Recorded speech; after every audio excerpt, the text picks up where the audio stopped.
You'd know better, yeah? Are you... are you stalking me? No, I was just passing by, he answered calmly. Then you should know better. So, you haven't seen anyone? Correct. I rubbed my eyes, but it did not help. Why didn't I see you at lunch? I asked bluntly. I wasn't hungry. He laughed. I blinked a few times and my vision came back, but the pioneer had miraculously disappeared once again. What the hell is going on here? Now I was absolutely sure that there was something strange about that guy. He must be directly related to everything happening around here.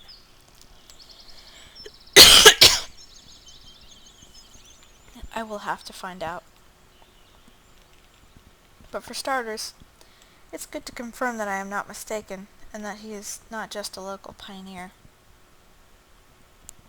It was quite crowded at the beach. It looked like everyone from the camp was here. Well, no wonder. It's just so hot outside.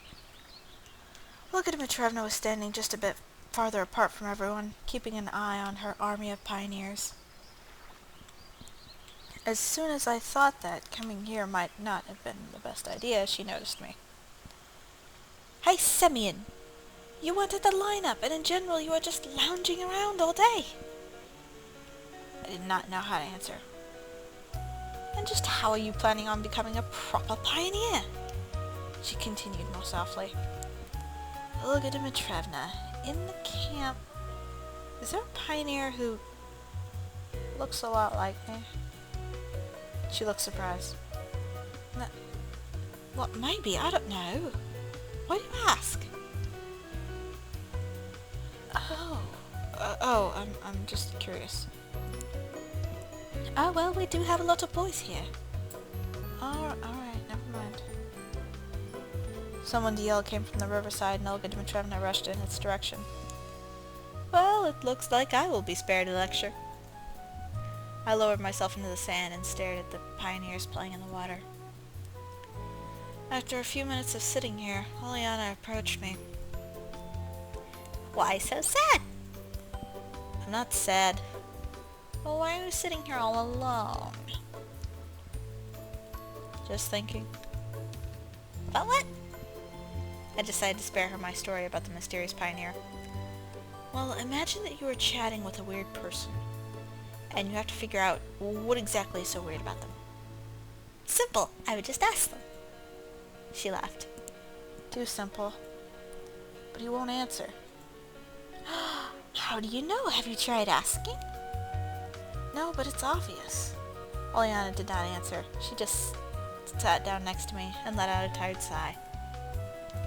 I'm all swimmed out. What if they know something but won't tell you? Make them! But how? For a bit longer we sat together, talking about random things, and then I got up, said goodbye, and went away. It's time to find the mysterious stranger and get all the answers. The first place to visit was the bus stop. After all, this is where it all began. The road was empty, as always. Only small dust tornadoes were occasionally visible on it. I was ready to turn around and go back to the camp, but then I heard someone whisper. Don't trust... Wait, yeah. Don't trust him. Someone was hiding behind the monument. Pioneer was sitting there with his back to me. And once again, the voice seemed strangely familiar. Who are you? I took a few steps towards him. Stop. Don't come any closer. For some reason I froze in my tracks. From somewhere deep inside an assurance came to me, and I understood that I shouldn't argue with him. Alright, I'll stay here. Have you seen him? Talk to him. He asked nervously. Who are you even talking about? He was dressed in a pioneer uniform. You know who. and I definitely did not know. He was talking about the weird pioneer I saw earlier. Yes, I answered after a few moments of silence. What did he tell you? The pioneer asked in a pleading tone. Nothing, really. Did he give you advice? Did he tell you what to do? Threaten you? No, nothing like that. Of course, he seemed pretty weird, but nothing more than that. Remember, he may not be alone, or more likely, he is alone, but you may meet many pioneers here who look like him. What about you? Who are you? And who are you hiding from? You will understand. In time. Just remember, the most important thing is to find the exit. All of a sudden, a strong gust of wind came through, ripping leaves from the trees and throwing an old paper bag into my face. Shielding myself, I averted my eyes. When I looked back at the monument, the pioneer was already gone. That moment, I was overwhelmed by fear. Real, almost tangible fear. I remember being scared during my first hours at this camp. But back then, everything around me seemed kind and friendly. Now Semyon revealed its fangs, getting ready to eat me.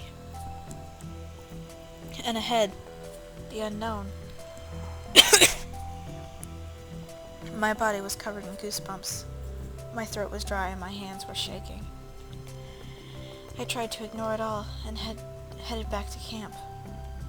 It was already dinner time, but I had no desire to go to the canteen. After meeting the second mysterious pioneer, just thinking about the locals made me, if not afraid, then at least creeped out. I don't know who or what they all are. And even though nothing had happened yet, it does not mean I can trust them. I stopped in front of the clubhouse, but then realized that this is not the best spot to be at. I could run into someone, which was not something I wanted to do at the moment.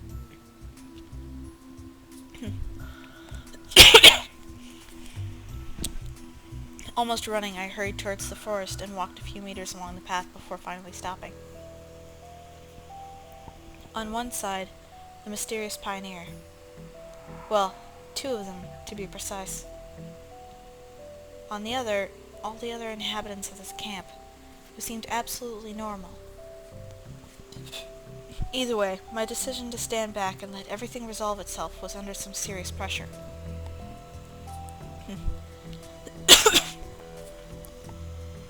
At this point, it was clear to me. I had to do something on my own. But what exactly? Everyone is probably having a dinner, so I have a good chance to make it to Olga Dmitrievna's place without being noticed.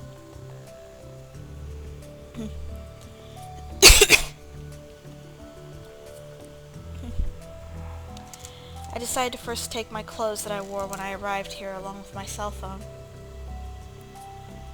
I won't be coming up with a solid plan right off the bat, so for the time being, I might as well hide in the forest. I leaped up the steps, then entered the building. My clothes were right where I left them, and my phone was where it was supposed to be, under my pillow. I quickly grabbed it and was ready to stuff it in my pocket, but then I noticed something on the screen. The message window was open. The text read, "You're wrong, Semyon. You are so wrong." It felt like my soul had left my body. I froze on the spot. I was shaking and my blood was pumping so hard. It felt like my skull was going to burst open from the pressure. It took at least a full minute for me to come back to senses. Olga Dmitrievna could have typed in the message. Or one of the pioneers. It's easy to figure out how to do it, even if they are not familiar with this technology. But no one besides me should know where I keep the phone. This event was the straw that broke the camel's back. I rushed out of the house, determined never to come back here.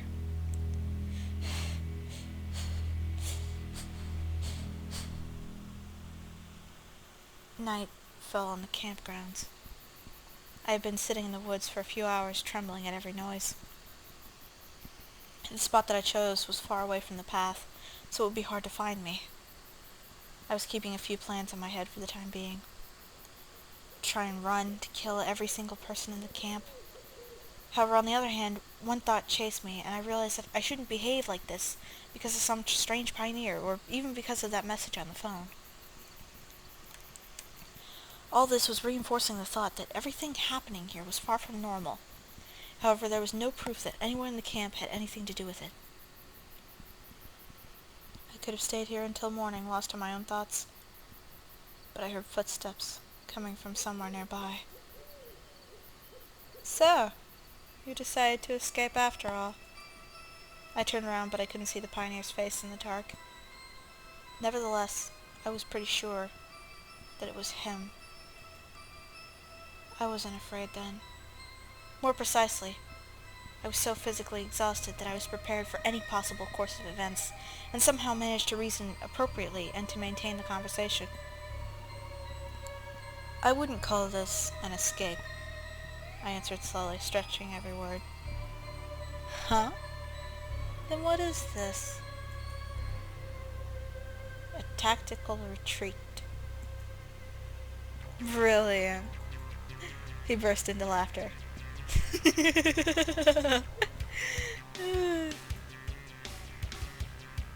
Listen, why don't you tell me what's going on? Who are you, and what do you want from me? What did that guy tell you at the gate? It seemed that he didn't even hear my question. He told me not to trust you. I lied.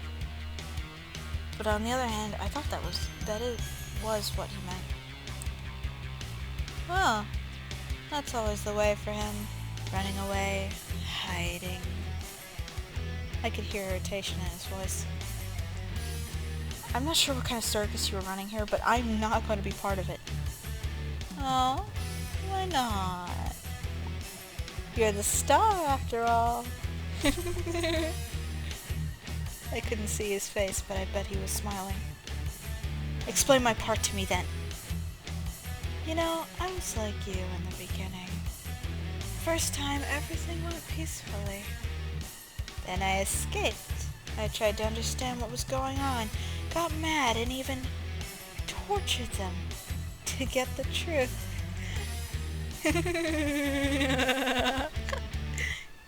He laughed crazily. I shivered. But it was pointless, continued the pioneer after calming down a bit. Pointless. And then I began to notice the lapses. At first I just heard their voices from a distance, and sometimes in my head. Then vague silhouettes appeared. Then they slowly took on physical form. And finally they stepped into my world. I could touch them, introduce them to other pioneers. And they all were different. Different. Do you get it? Different. He started shouting. And it reoccurred again and again. You can get used to the loops, but then I learned how to get into their worlds by myself to interact with the others, but it turned out that I am not alone. There are lots of us. Today you saw at least one more. He fell silent. I didn't know what question to ask. I didn't want to interrupt his story, so I simply waited. After a minute, he continued. It's not that simple, of course. And it's not always possible. Only under certain circumstances. When you feel strong emotions, for example. I instantly remembered how I saw him the first time. The time when I didn't feel any emotions at all. Including the moments when you feel happy. As if he was reading my thoughts. I see. So you're trying to say that there are several parallel worlds, including the same camp, that its inhabitants were where I am replaced by you or that guy I met at the bus stop? Yeah, something like that. His answer didn't surprise me at all. In the end, it's clear that whatever happens here is beyond the limits of human understanding, and this theory didn't even seem all that unusual. But you said that everything reoccurs. Yes, it reoccurs. And what will happen afterwards? You'll start from the very beginning. You'll wake in the bus, come to the camp, meet Olga Dimitrievna, the girls, electronic. And if it happened to you, then why should it happen to me as well? It happens to everyone. Once again, he laughed hysterically.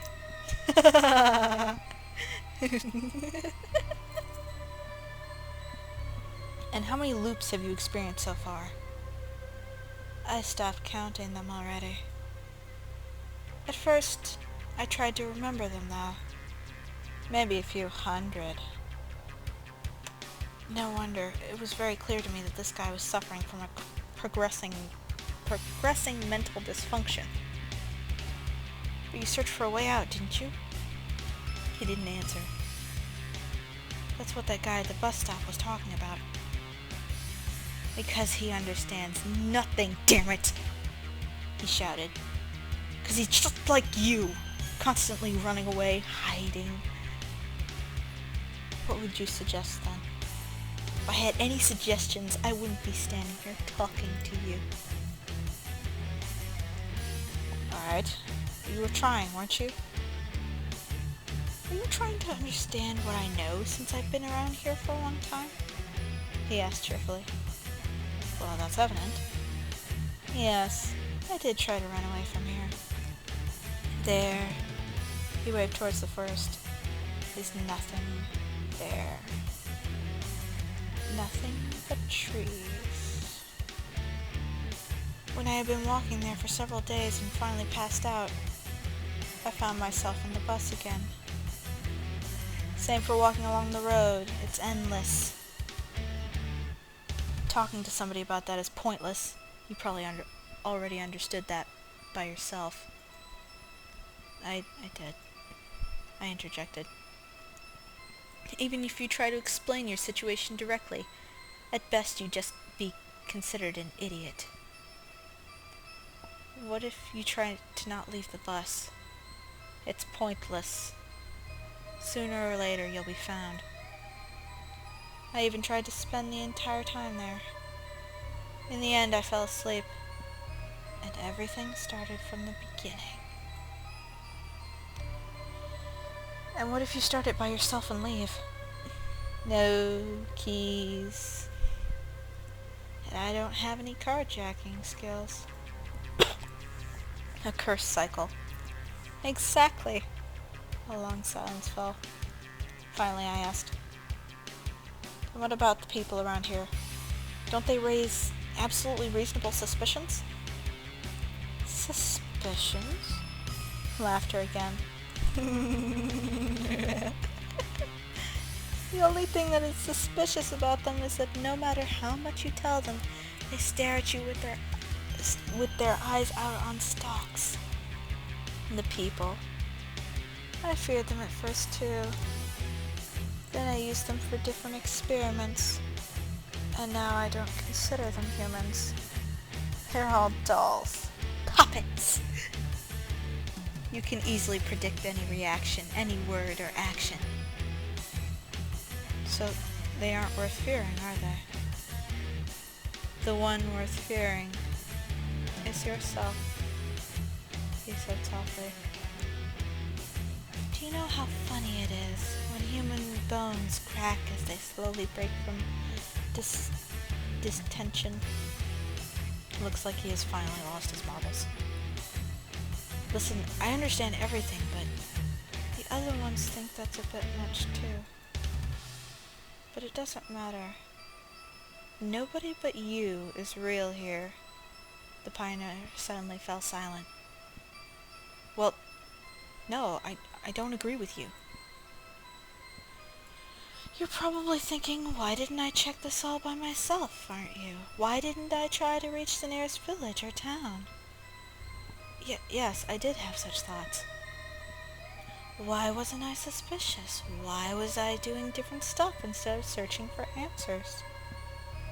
Well, yes. Forget about it. That's normal. We all behave like this for the first time here. But how many others have you seen so far? Not that many. The pioneer was lost in thought. About 10 people, maybe. But I'm sure there's many more of them. And? Is everyone like this? In fact, yes. Only the details are different, but the main thing is invariable. There's no way out of here.